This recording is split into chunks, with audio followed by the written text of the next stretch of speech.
Hello there, I'm Stacy and I'm a 37-year-old wife and mom. My husband Eric and I were hosting a family event at our home. Why? To welcome back none other than the infamous Uncle Isaac, my brother-in-law, after his 5-year stint in the slammer. Yeah, you heard that right, prison, the big house. But before you start judging him and our family, Isaac had been falsely imprisoned.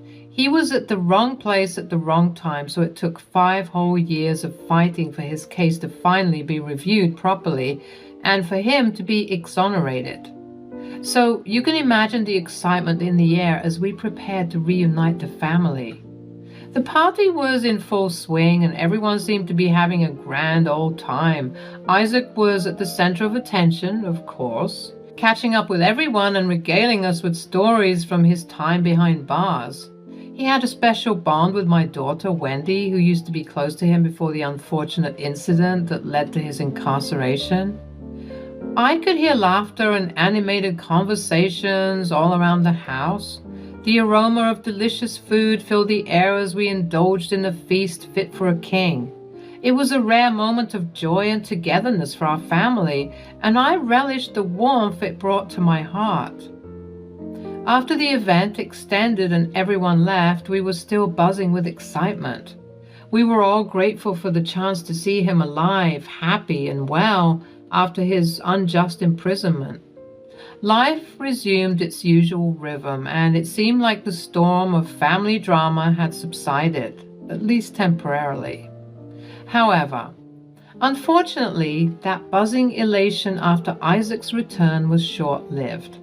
A couple of days after the event, as I sat in the living room engrossed in a book, Wendy burst through the door with a look of fear and anger etched across her face. Startled, I quickly put my book aside and rushed to her side. "Wendy, what's wrong? You look terrified. Talk to me." Tears streamed down her cheeks as she gasped for breath. "Mom, I found a hidden camera in one of my plants." My heart skipped a beat, and a wave of dread washed over me. Hidden camera? In my daughter's sanctuary? Anger surged within me, but I had to remain calm for Wendy's sake. We made our way to her room, my mind racing with a million thoughts and questions.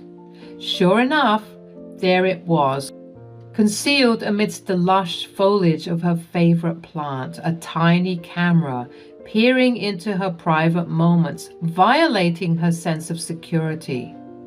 How long had this camera been there? I felt a mixture of disgust, fear, and anger bubbling up inside me. Without wasting a moment, I called Eric, my voice trembling with a mix of emotions, and relayed horrifying news. "Eric, you won't believe what I've just discovered. There's a hidden camera in Wendy's room. We need to do something about this now." His voice held a mix of concern and fury. "I'll be right there, Stacy. We're not going to let this go. Our daughter deserves her privacy, and whoever is responsible for this will face the consequences." As we waited for Eric to arrive, Wendy clung to me, her tears dampening my shirt. She blamed herself for not noticing the intrusion sooner, but I reassured her that it wasn't her fault. I vowed to stand by her side and get to the bottom of this unsettling ordeal. When Eric finally joined us, his eyes mirrored our emotions, a simmering rage masked by a controlled exterior. We examined the camera meticulously, looking for any clues that could lead us to the perpetrator. It was a violation of trust that cut deep, and we were determined to uncover the truth. The invasion of our sanctuary shattered the illusion of safety we had built around our family. We had to act swiftly, not only for our daughter's well-being, but also to protect our sense of security, because if Wendy found one camera in her room, who knows how many other cameras could have been lurking around our abode. "We won't rest until we find out who did this, Wendy. Don't you worry." "Thanks, Mom. If you don't mind, could I please take a nap in the guest room? I don't feel comfortable in mine, and I'm exhausted right now." Of course, my baby, do what makes you feel comfortable. I'm so sorry. Wendy trudged to the guest room, undoubtedly wanting some alone time after her privacy had been invaded so maliciously. I mean, who would do such a thing? We'll review the footage, gather any evidence we might find, and involve the authorities if necessary. No one messes with our family like this. Although I was shaken, I found solace in our united front. Eric and I sat down in the quiet of our living room, the weight of the situation hanging heavy in the air. Our minds whirled with thoughts, trying to piece together the puzzle of who could have planted the hidden camera in Wendy's room. As we explored the possibilities, one name surfaced and lingered: Isaac. I began cautiously, trying to keep my voice level. It's hard to ignore the timing. The camera was most likely planted during the family gathering. And who had the opportunity? Isaac. Stacy, you can't seriously think Isaac would stoop so low. Yes, he made some mistakes in the past, but he's not a creep. He's my brother, for crying out loud. I understood Eric's reaction. Family ties run deep, and the idea of suspecting one's kin of such a violation is unfathomable. However, I couldn't ignore the pieces of the puzzle that seemed to align with Isaac's presence during the family gathering. Prison changes people, and the prolonged interactions between Wendy and Uncle Isaac were ringing alarm bells in both Eric and me, even if Eric was too stubborn to admit it. Gathering my thoughts, I spoke gently but firmly.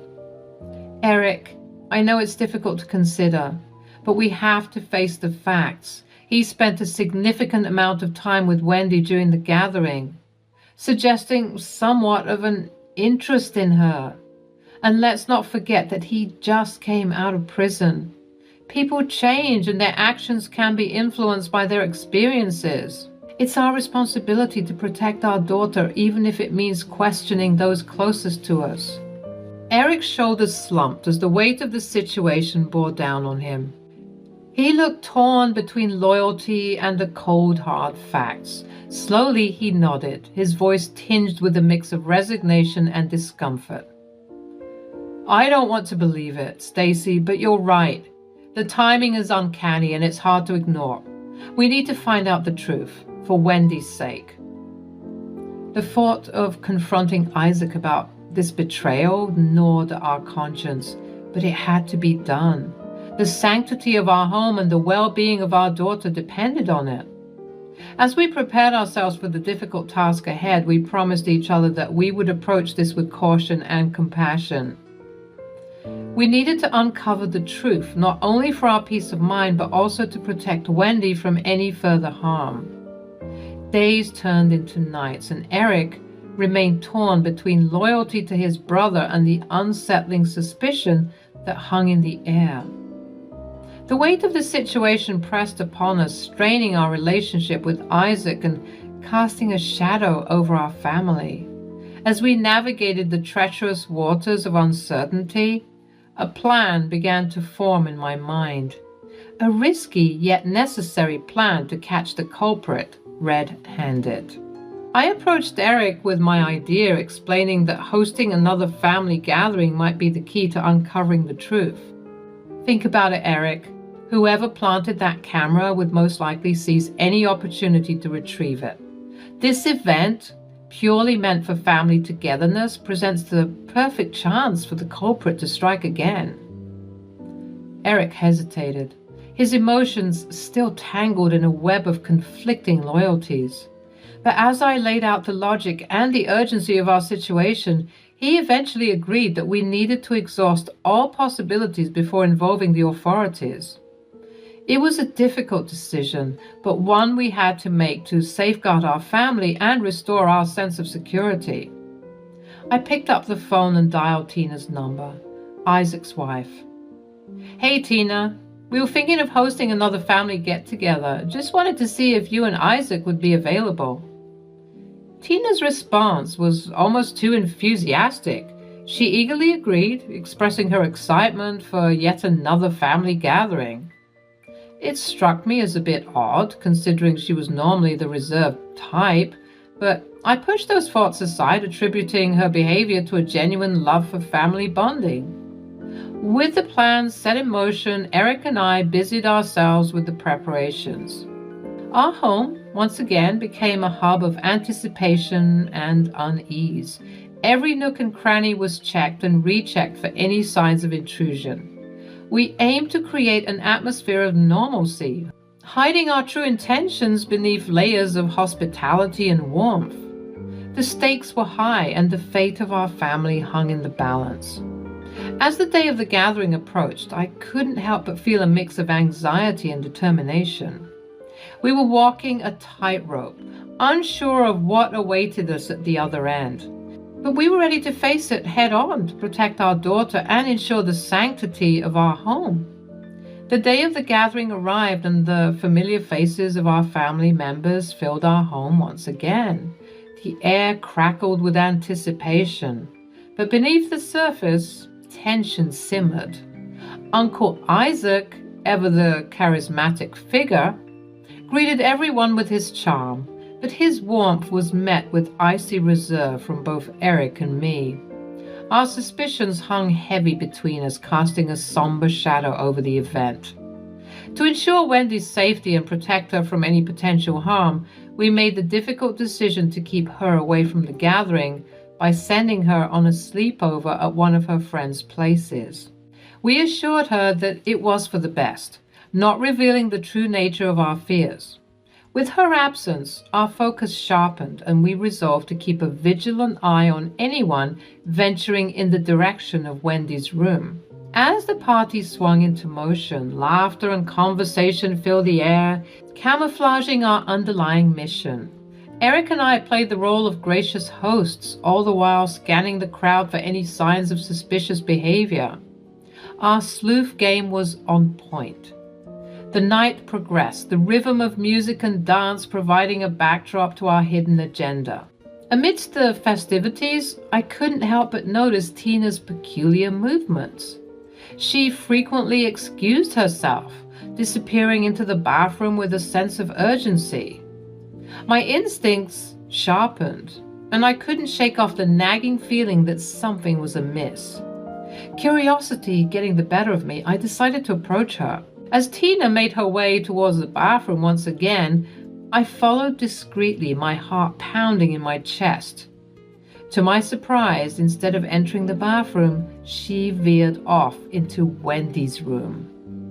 Panic welled up inside me, and I knew I had to confront her to unearth the truth hidden within the depths of her actions. Stepping forward, I called out her name. My voice held a mix of accusation and concern, mirroring the conflicting emotions swirling within me. "Tina, what are you doing in Wendy's room?" Startled, Tina turned around. Her eyes darted around the room, searching for an escape, but there was nowhere to hide from the truth. The silence between us grew heavy, pregnant with unspoken accusations. "I asked you a question, Tina. What are you doing in my daughter's room?" Tina's composure cracked, and tears welled up in her eyes. Her voice trembled as she stated, "I was just looking for Wendy. I was surprised that she didn't join us for the festivities this time." "You were looking for her in her drawers?" Tina looked down to find her hands still firmly planted and frozen in the drawer that she was rummaging through. I can explain." "Save it." The one person we least expected, the one we had defended vehemently, had betrayed our trust. The room spun with a mixture of disbelief and disappointment. At that moment, I beckoned over to Eric, who was not too far from me, and he hurried over, assuming that we had caught Isaac in Wendy's room. But his jaw dropped when he saw that it was Tina. "You planted that camera, didn't you? Why, Tina? Why would you do such a thing?" Eric wasted no time and called Isaac over to Wendy's room, his voice firm and commanding. Isaac, sensing the urgency in his brother's tone, hurriedly made his way to the room. Confusion etched on his face. He asked, "What's going on?" As Isaac entered the room, his eyes fell upon Tina, tears streaming down her face. Before he could utter another word, Eric quietly closed the door behind us, shielding the rest of the party from the unfolding drama. I took a deep breath, her voice steady as she began to explain everything. I recounted the shocking discovery of the camera in Wendy's room, the hidden invasion of their privacy that had shattered their trust. Her words hung in the air, heavy with the weight of the truth. "We organized this gathering, Isaac, to catch the person responsible for planting the camera. And, in all honesty, we suspected you initially." "I'm so sorry, bro. I never should have doubted you. I just thought with prison and all." "Stop. It was mainly me who accused you, Isaac. I'm so sorry. But after I caught Tina in here, I knew that you had nothing to do with it." Isaac's brows furrowed, his eyes flickering between Stacy, Eric, and Tina. Confusion lingered in his gaze, his mind tried to grasp the gravity of the situation. He turned to Tina, seeking answers.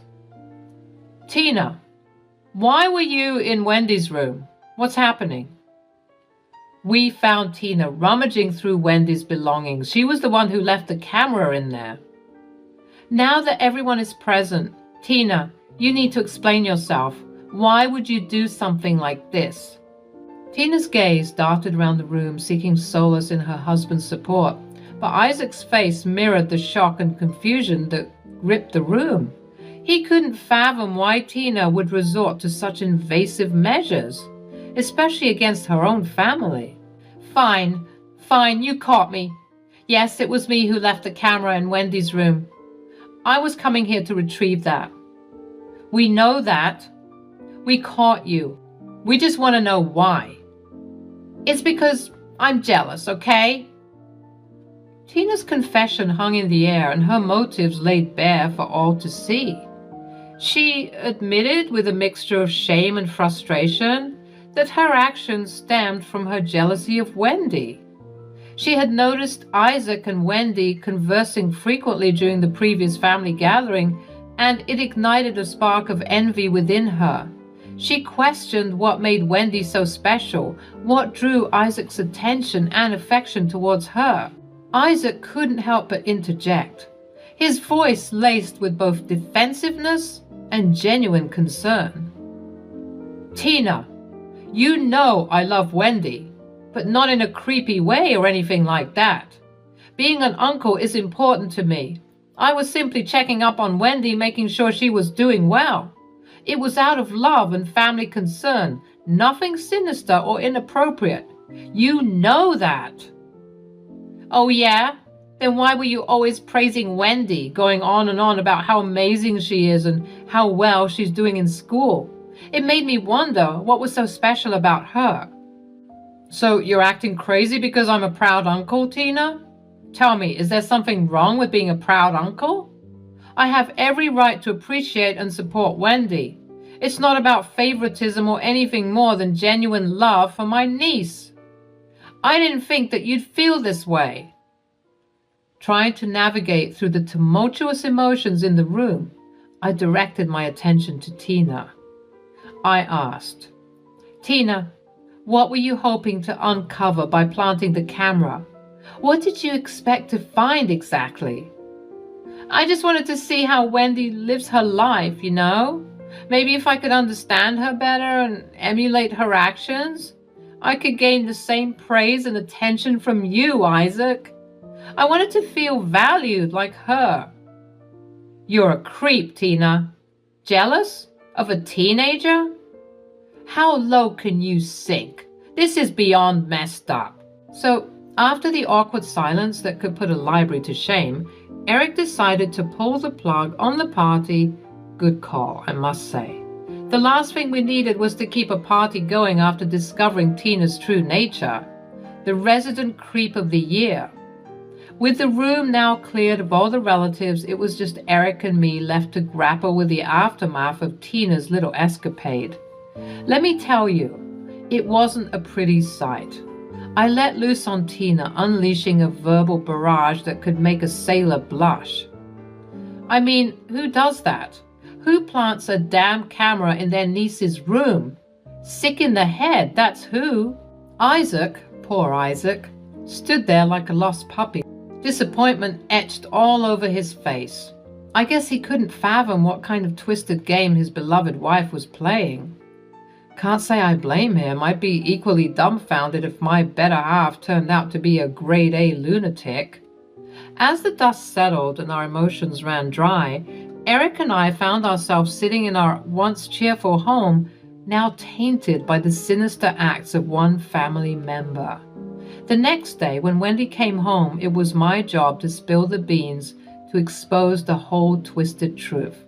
Wendy's eyes welled up with tears as I recounted the heinous violation of her privacy.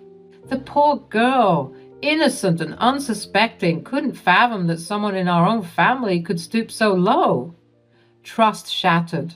Her world turned upside down in an instant. She managed to choke out the words, her voice trembling with hurt and confusion.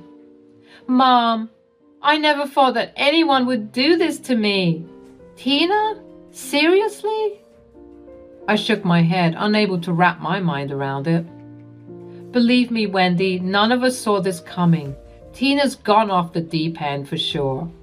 With Wendy in my arms, her tears staining my shoulder, I made her a promise. We were going to fight back. Pressing charges was just the beginning. Tina needed a reality check, and we were more than willing to deliver it. Her tearful gaze met mine, seeking reassurance. "But Mom, what about Uncle Isaac? How is he doing?" I sighed, the weight of our shattered family hanging heavy in the air. "If I'm being honest, he's not taking it well. He feels like he can't truly celebrate his freedom knowing that he's married to a nut job." "So, what does that mean? Is he getting a divorce?" "I don't know, baby." "Ugh, I hate what she's done to this family." "Same. Right now, our priority is your safety. We're getting a restraining order against Tina, so she won't even dare to think about crossing your path again. We are in the process of pressing charges and obtaining a restraining order against Tina, the camera-wielding menace. Meanwhile, the once inseparable bond between Isaac and our family remains strained, shattered by the weight of this unimaginable betrayal. It's a painful and awkward silence that hangs between us, a reminder of the depths to which one person's jealousy can sink. But through it all, we remain steadfast, determined to rebuild, to heal, and to find solace in the love and support of those who truly matter. The road to recovery may be long and arduous, but we are ready to face whatever lies ahead, armed with the knowledge that our family's strength will prevail.